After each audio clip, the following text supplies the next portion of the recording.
And welcome to this special live edition of Hannity. The 2016 Democratic rivals, they squared off in their very first primary debate in Las Vegas earlier tonight.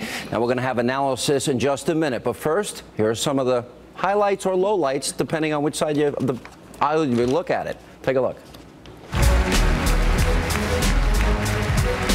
I'm a progressive who likes to get things done. I believe in a society where all people do well, not just a handful of billionaires. Look how glad we are actually to be talking about the issues that matter most to people around their kitchen table. You have not been in the United States Congress. Well, maybe and when that's you a want healthy to thing. check it out. Let me say, because there's a lot of loose talk going on here. You do not have the right to conduct cyber warfare against tens of millions of American citizens, and in a Webb administration, we will do something about that. We should not be paralyzed by the Republicans and their constant refrain, big government this, big government that. With my brother a Marine, my son was a Marine in Iraq, I served as a Marine, spending 5 years in the Pentagon. I am very comfortable that I am the most qualified person standing up here today to be your commander-in-chief. I'm very proud that over my almost 30 years of public service, I have had no scandals. But tonight, I want to talk not about my emails, but about what the American people want from the next president of the United States. Let me say this. Enough of the emails. Let's talk about the real issues facing America. I think we need someone that has the best in ethical standards as our next president. That's how I feel. Secretary Clinton, do you want to respond? No. Governor. All right, here with a reaction, the author of The Queen, radio talk show host Hugh Hewitt, and Fox News contributors Leslie Marshall, Tammy Bruce. Winner, loser, Tammy? Well, look, obviously Hillary, but she was in a room with a bag of rocks, so you have to win. It's so true. They were so sad. awful. Look, as an American, I want everybody who wants to be president to be fabulous, but really, seriously, it was awful. She won clearly. It was effectively structured that way. Even Bernie Sanders was up there, you know, bowing effectively, helping her with the emails. So look, I mean, this is the best that the Democrats can do. They're clearly in trouble. She will, unless Biden gets in the mix, she will be the nominee. And we've got a lot of talent, and at least now they know what they're up against, which is a queen of a bag of rocks. Hugh, we got Chafee, we got Webb, we've got O'Malley. I mean, dumb, dumber, dumbest. It was awful. And then you've got the 73-year-old angry curmudgeon socialist. I don't see anybody beating Hillary. And if I'm Joe Biden, I'm saying I'm jumping in tonight at midnight. That's what I think that Tammy's exactly right. It was a false positive for Hillary Clinton. She won the night, but that's like saying that the tallest man in the room by 15 feet is going to get the basket. It does not matter that she can beat Martin O'Malley, who I had no idea he was that dull. I actually had no idea anyone could be. It was painful. How did he get elected? I don't know. And Lincoln Chafee, he's the only Republican incumbent I have ever campaigned against in 25 years of broadcast. And now people know why. He was in line to become the chairman of the Foreign Relations Committee in the Senate. And he's a complete empty head. So false positive, except for the irony of her condemning Edward Snowden for allowing information to fall into the wrong hands. Wow. When she talked about sending them to jail, I think I tweeted out at that moment, jail? Really? Hillary? Classified information? Great analogy. Wait, that was Lincoln Chafee? I thought that was No, that was Hillary. No, but I thought that was Bob Barker standing there on the stage at that point. I got me a little confused. Leslie, we're not trying to beat up on you here. You're a friend. But Obama will accumulate more debt than every other president before him combined by the time he leaves office. That's $20 trillion in debt. We have $120 trillion in unfunded liabilities. Let me roll through the list of freebies. We're going to have free college, family leave paid for, health care for children should be free. We're going to expand Social Security, childhood education, a new deal, Hillary said.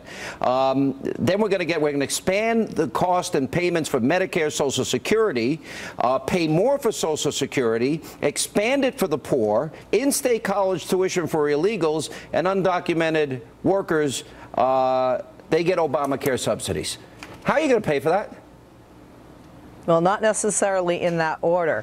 First of all, this is a debate, obviously, for people like me. and not for you guys. What do you mean it's also it's not for in me? debate for no, you're pretty, I think you're pretty decided.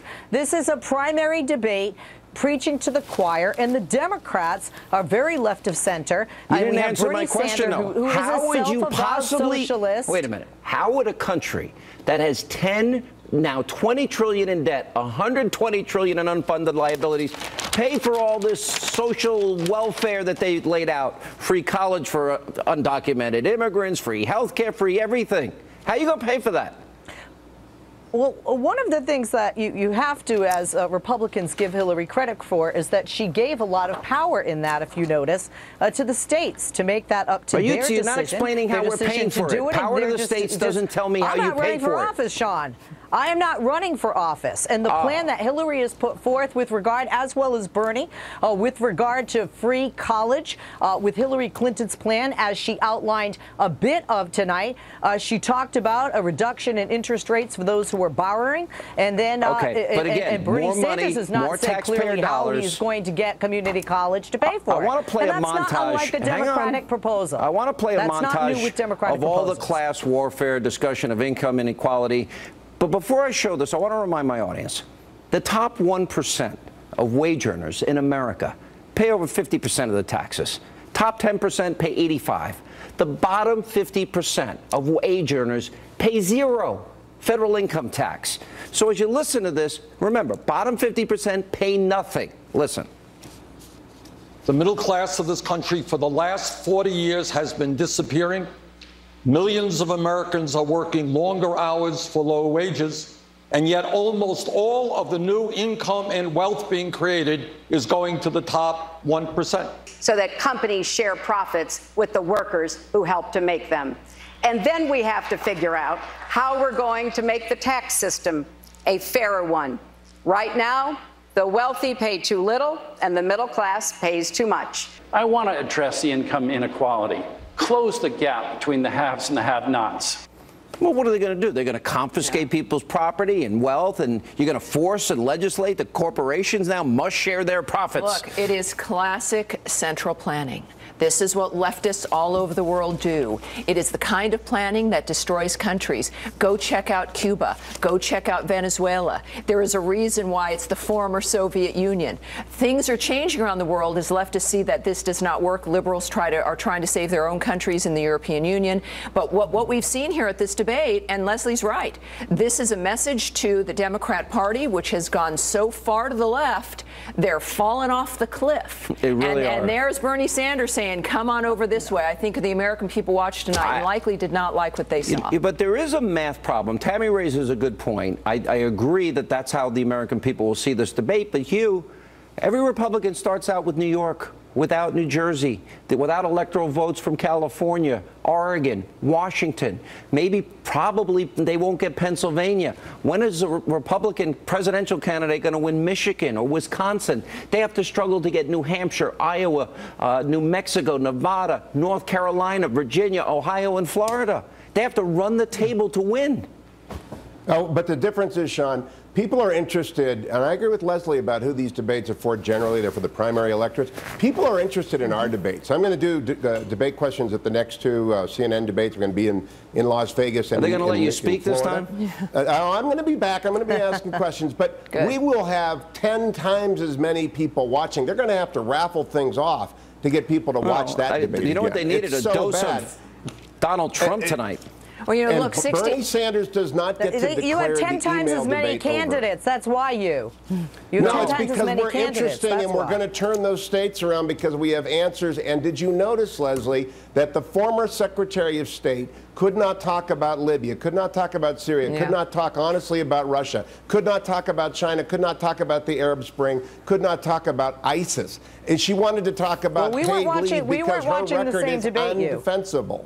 Now, we were not watching the same debate. I saw her clearly speak about China. I saw her clearly speak about, quite frankly, I thought that's where she gained a lot of points. Although Senator Sanders, I think, surprised me, quite frankly, with some of his foreign policy talk. I think you were watching a 2008 I thought that she debate, showed Leslie. her experience over the other candidates clearly. I have to give one of the, I think it was Anderson, the credit of bringing up Benghazi and the fact that we had Americans died there. And she says, yes, I'll get back to that. Yeah, she did. And you know what? She never did. You see, these are issues that in a general election campaign, Yes. and the many Those things flip-flops. matter.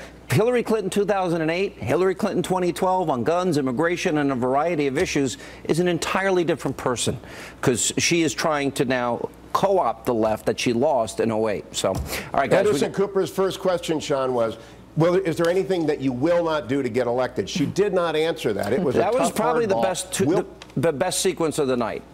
Yes. After that, it was all downhill. Thank you all for being with us. Coming up, Because there was no mudslinging. I'll go one-on-one with the DNC communications director. But first, tonight. Tonight, I want to talk not about my emails.